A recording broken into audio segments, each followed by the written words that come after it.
Hey, Marietta, so I'm continuing from Peter chapter 1. What do you mean she is here? Where is she? On a train to her mother's house in Pittsburgh. Maybe I should go look for a doctor then, Pia said. The thought of leaving and going into the city again terrified her, but she'd do it for money. And then she remembered what her teacher said about the shortage of doctors and nurses because of the war. That those left behind were overwhelmed and the hospital were full, and a cold block of fear settled in her chest. Muddy opened her eyes and looked at her face serious. I'm not sick, Pia. I only need to rest, just for a few minutes. Then I will feel better. Pia sighed. She prayed Muddy was right, but she hate feeling so helpless. Then let me close the window so you don't get chilled. Muddy turned on her side and pulled the blanket up to her chin. Nia, fresh air is good to keep away the flu. Pia lifted her hand to check her mother's forehead for fever, then froze. What if she felt pain in her chest or became short of breath when she touched her? What would she do then? Miss Shipman was gone and the hospitals were full. Chewing her lips, she went over to the table, picked up the downy egg with trembling fingers and dropped it into the sock. Maybe she feel her mother's forehead. Maybe she should feel her mother's forehead. The sooner she knew she was getting sick, the sooner she could try to find some kind of help. Maybe someone else in the building would know what to do. Maybe they had whiskey or some other kind of medicine. If only Miss Shipments was still here. After a little while, she put down the mending, went over to the foot of the bed and gazed down at Muddy. She was sound asleep, her mouth hanging open. Then strands of hair stuck to her cheek and lips. Exhaustion clung to her features, aging her beyond her years. Pia took a deep breath and let it out slowly. What should she do? She looked out the window towards Finn's apartment. If only she could send him a note to ask for help. But undershirts and baby wear filled the clothesline. She couldn't take them all without waking Muddy, who knew if he'd answer in time anyway.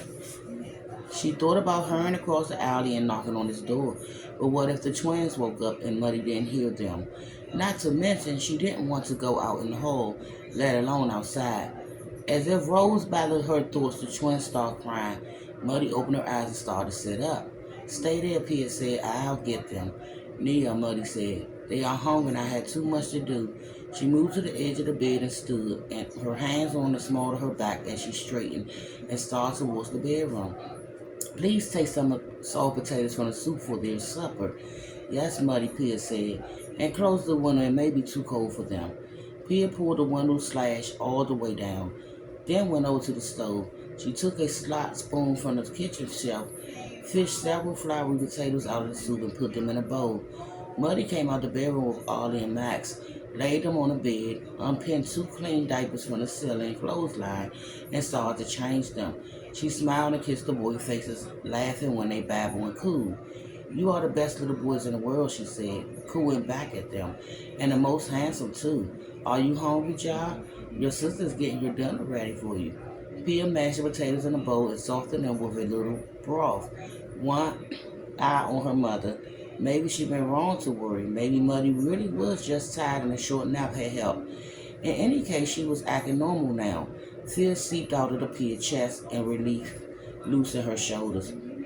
Muddy picked Ollie up and kissed him on the cheek, then put him back down on the mattress. She made a move to pick Max up, then hesitated, but put her hand to her head and she sat down on the edge of the bed. Red blush bloomed on her pale face. Pia put down the soup bowl and rushed to her side. What is it, Muddy? Muddy closed her eyes and moaned. I'm not sure, she said. I'm feeling a little dizzy. Panic flared in Pia's chest again, beating against her ribcage like stone wings. I'll go try to find a doctor. Nia, Muddy said, you are not leaving, it's not safe. But what if, Pia hesitated, trying to keep her voice from trembling, what if you're getting sick? I'm all right. I'm not coughing or too hot, only tired. Besides, there's no money for a doctor and they don't want to help a German anyway. Is there anyone in the building, like Miss Shepmans, someone who might know what to do? Muddy shook her head. Our neighbors have their own troubles right now. I only need to sleep. It is the best medicine. She pushed herself off the bed and stood. Will you take care of the boys for a few hours while I lie down in the bedroom? Yes, of course, and I'll bring you some soup. Muddy nodded and started towards the bedroom, walking slowly. Pia followed, struggling to stay calm. For as long as she could remember, her mother had never complained about not feeling well, not even after having the twins. When Miss Shipman spent 2 weeks in bed, not even when she had a horrible headache that seemed to last for weeks, or when she broke her big toe. Muddy also kept quiet and kept going as best as she could. She never gave up or gave in. To hear her say she didn't feel well sent a flood of terror through Pia's bone. Muddy sat on the edge of the bed and Pia kneeled down, unbuttoned her boots and pulled them off. Thank you, Muddy said, laying back on the pillow. Pia covered her with a blanket, wondering what else she should do. Out in the other room, Ollie and Max started to cry. BT, feed the boys and let me rest, Muddy said, shooing her away with one hand. I will be much better when I wake up. Will you promise to call me if you need anything? Jai, now go. Pia started out the room, then stopped at the door and turned and tell me if you start feeling worse. Ja, Muddy said. She laid her forearm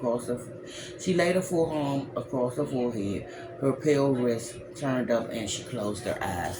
And I will be back with Pia.